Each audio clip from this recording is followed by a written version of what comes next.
ભરૂચની Indraprastha cooperative housing society દ્વારા JCI ભરૂચના સહયોગથી સામાજિક સેવા અંતર્ગત બ્લડ ડોનેશન કેમ્પનું આયોજન કરાયું હતું. કેમ્પ ઇન્દ્રપ્રસ્થ કોમ્પ્લેક્સ ખાતે યોજાયો હતો. આ કેમ્પમાં યુનિટી બ્લડ સેન્ટરના તબીબ સ્ટાફની હાજરીમાં રક્તદાન પ્રક્રિયા હાથ ધરાઈ હતી.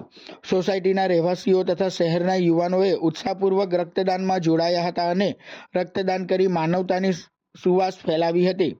કાર્યક્રમમાં ઇન્દ્રપ્રસ્થ કોમ્પ્લેક્સના પ્રમુખ ડોક્ટર કેતન નિઝામા તથા જેએફએમના પ્રમુખ સાગર કાપડિયા, સીએ વૃંદા વખારિયા અને પ્રોગ્રામ ડિરેક્ટર ડોક્ટર આયુષી વંજા ઉપસ્થિત રહ્યા હતા. આજે તારીખ 15 ફેબ્રુઆરી 2026 જ્યારે આખી દુનિયા મહાશિવરાત્રિનો પર્વ ઉજવી રહી છે, ત્યારે અમે જેસીઆઈ ભરૂચ સાથે ઇન્દ્રપ્રસ્થ કોઓપરેટિવ સોસાયટી મળીને યુનિટી બ્લડ બેંકના સહયોગથી રક્તદાનનું આયોજન કરેલ છે. બ્લડ ડોનેશન કેમ્પ આજે ખાસ એટલે કરવામાં આવે છે કે મહાશિવરાત્રિ અને રક્તદાન એટલે મહાદાન. તો આજના દિવસથી સરસ દિવસ બીજો કોઈ હોઈ જ ના શકે.